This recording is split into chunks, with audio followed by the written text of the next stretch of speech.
Hello, Caroline. Are you there? Please reply if you're reading this. I wanted to ask you something. You married my son 2 years ago and came to live with us, but you're still working. Why is that? When are you going to quit that silly job of yours? You're going to be 30 in a few months, you know, right? You also know that my husband runs a company and someone has to take over that company after your husband. I suggest you start getting busy bringing a new member to this family. A male heir who will take over the company one day. Have you even put any thought into having a child? Besides, I sure would like to see a grandson soon. Good morning, Mother. I think I mentioned this numerous times, but the person that will take over as the president of your husband's company will be determined on merit. That's how your husband wants it. He's not going to have a family member just take over because this person is a relative. Well, that's all very virtuous and all, but that's not the real world, Caroline. In reality, my husband's company has been run by 3 generations of this family. It's been handed down from father to son for generations, and our company has profited because of it. Merit alone will not suffice. There is a little thing called tradition, which you seem to be lacking, Caroline. It has already been decided that your husband James will eventually take over as the next company president, and after him his son, my grandson. Yes, well, tradition is all very good and all, but times have changed, Mother. I'm not saying it's wrong. If the person taking over is competent, whether that be James or someone else, I'm all for it. Will you stop contradicting me? You always find a way to refute everything I say. My husband has informed me that you are a very competent and reliable employee, but your competence and this issue are completely different. You are in no position to determine company policy. You're just another employee. I suggest you keep your nose out of it. I think that applies to you more than it does to me, don't you think? Pardon me? The person that will be promoted to that position concerns all the employees, and that person's decisions affect us all.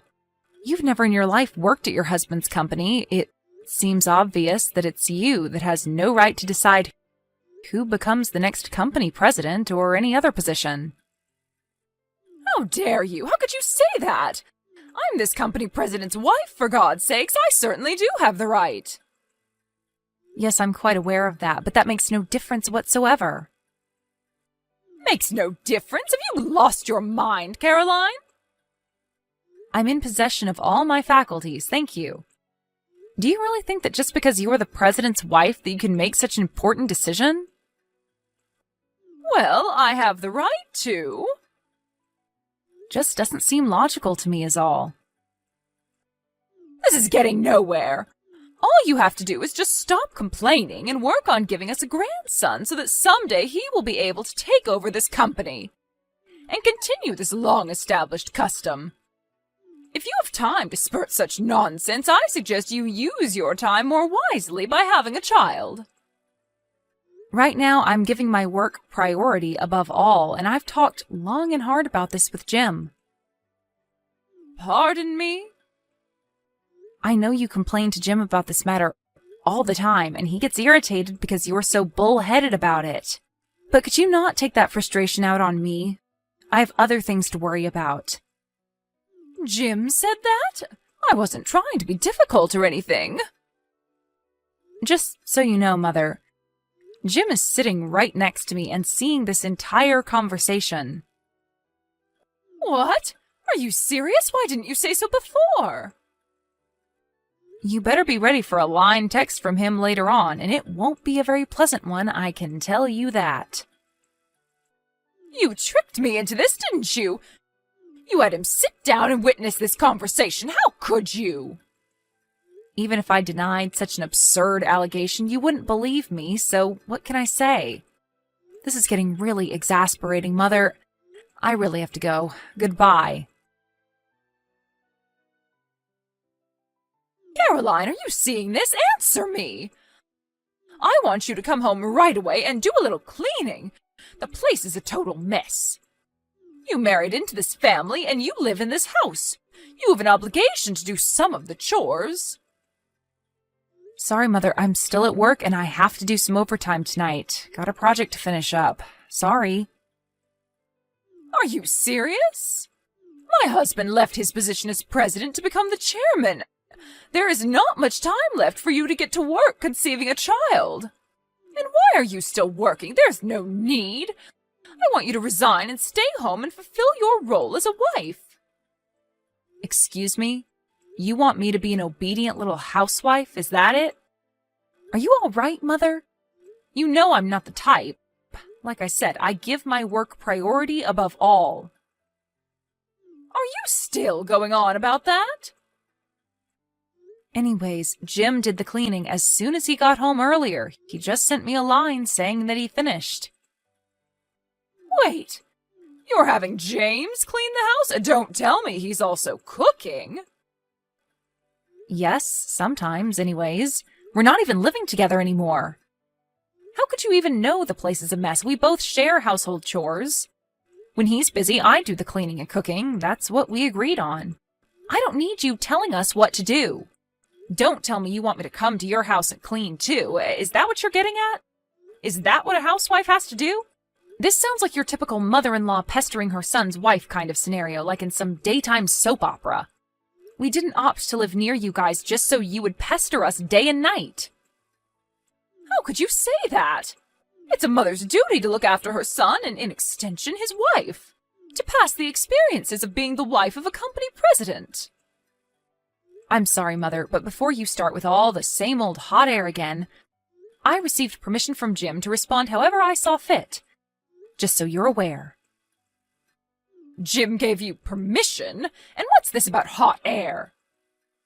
Also, I'm going to be pretty busy with this current project, so if you send me any messages that sound like the same old spiel, well, I'm simply not going to respond. Wait, what? So you're just going to ignore me, is that it? Yes, I already got Jim's permission to do it. Jim would never allow such a thing. I better have a talk with him about this nonsense. I really can't have you interfering with my work. We're in a crucial phase now, so I would appreciate your cooperation, Mother. You really know how to anger someone, Caroline. Yeah, well, whatever. How could you just ignore your mother-in-law, for Christ's sake? Always giving your work priority and shunning your responsibilities at home. What kind of a wife are you, anyway? I will make you listen and obey me. Mark my words, Caroline. You'll regret talking to me that way. Mother, have you gone totally nuts? Why did you go into our house without permission? And why did you change the locks? How do you expect us to get in? Are you trying to lock us out of our own home? Do you realize what you're doing, Mother? And besides, where the hell did you get a spare key? I never gave you one, and neither did Jim. I simply took my son's key and had a spare made down at the mall. Hold on a second, Mother.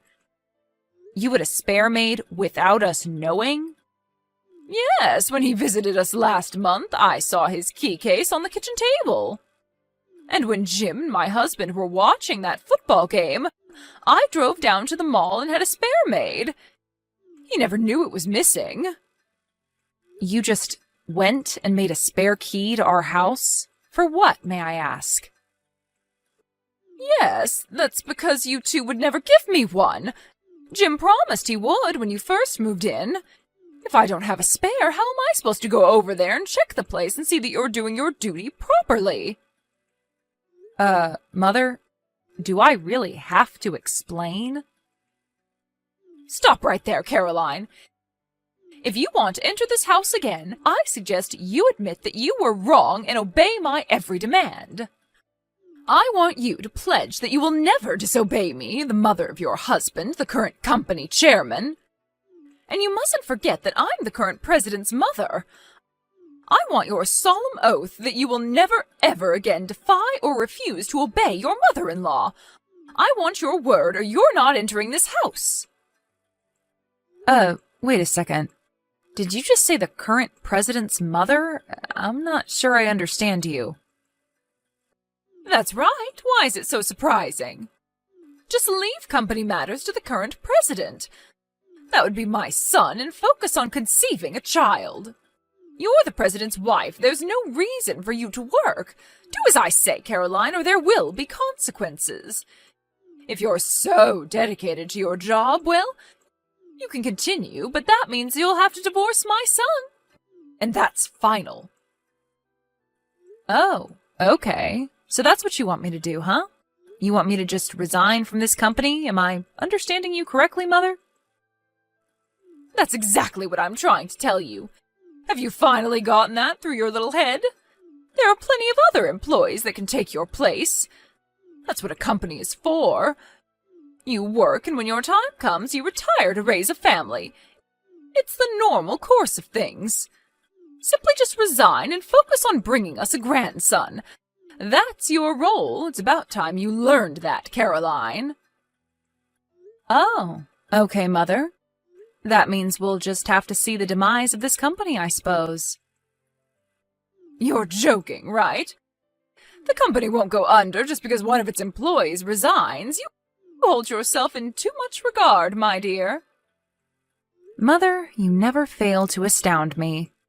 I really thought you had the company's survival in mind and that you were serious in your concern regarding who would take over as president, but then you tell me that I have to resign, not for the good of the company, but to have a baby.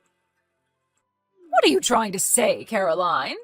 My concern for the company and the family are clear-cut and logical. There is nothing irrational or unjustifiable about what I'm saying. Oh, but it is completely irrational in my opinion. Okay, so if you think what I'm saying is so irrational, then explain that to me. Which part of it is it that you find so unreasonable? Like I said, you attach too much importance to yourself. It embarrasses me whenever you applaud yourself, extolling the virtues of your own work all the time. I mean, how arrogant do you have to be to say the company will go bankrupt if you quit? My God, the audacity! Mother, I hate to tell you this, but I'm the new president of the company. Say again? What did you just say? I said, I'm the new president of the company. I recently took over. I'm surprised you didn't know. Stop joking around, Caroline. I'm serious. This is no laughing matter. This concerns the future of our family. The next president has already been determined, ever since he was born, as a matter of fact. How could he give that position to you, please? Then why don't you ask your husband or contact Jim right now and ask him? They will both tell you the same thing. Or you could even call the office and every employee there will tell you the same thing. This is some kind of prank, right? And what about James? What's James going to do? If he's not president, is he just a regular employee? That can't be. Jim's set to resign by the end of next month. Again, I'm surprised you didn't know. Resign? You're saying he's going to quit the company? Yes, he says he has other objectives, so for now he'll work freelance and see how things go. Freelance? Meaning he's not even going to be employed by a company? Yes, for a while, I guess, after which he says he will eventually start his own company. Start his own company? But why can't he just take over this company? Why would he start his own? Don't tell me you don't even know about that. I thought for sure you would know that. I didn't realize there was such a lack of communication in your family. Jim said that when he went to visit last time, he brought it up several times. He did? I never... He told me that your husband and Jim discussed this possibly years ago. Jim wanted his advice. After all, your husband built his company from scratch. Who better to get advice from, right? Huh? Really? And this was all before Jim and I got married. Neither my husband nor Jim mentioned anything. Oh, and as a side note, As for being selected as president of the company, both Jim and his father were explicit in their decision that I keep my business matters separate from my personal ones, meaning even if I became president, it would not affect our personal lives. And this decision does not mean that because Jim was not selected as president that I stole it from him. Please don't get that idea. Why wasn't I told about this? This is important. My husband nor Jim gave any clue as to what was going on.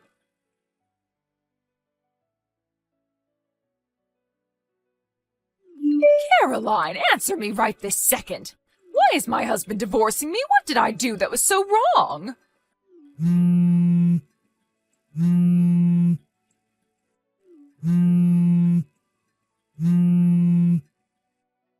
Ever since you arrived, this family has gone totally haywire.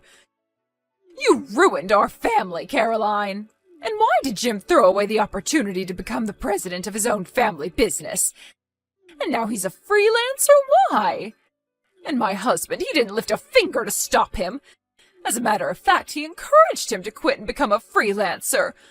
What has gotten into everyone? You put a jinx on this family, Caroline.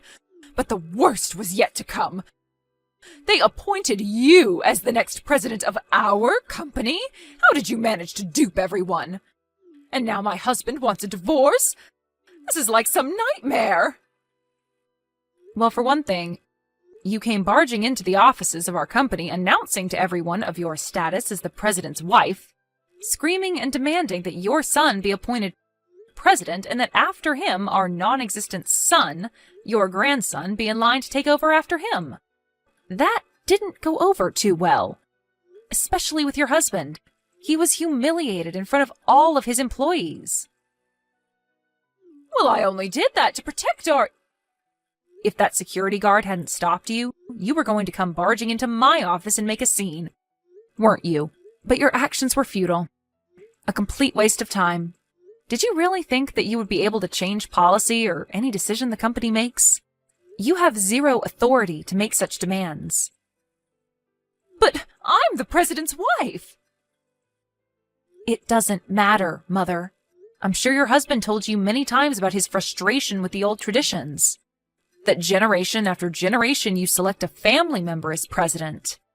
It just didn't sit right with him. He wanted a more merit-based system. He believed a more equal and fair playing field would allow the company to grow beyond its wildest dreams, instead of clinging to old traditions. No, he never meant those things. He was always a family man, always followed tradition.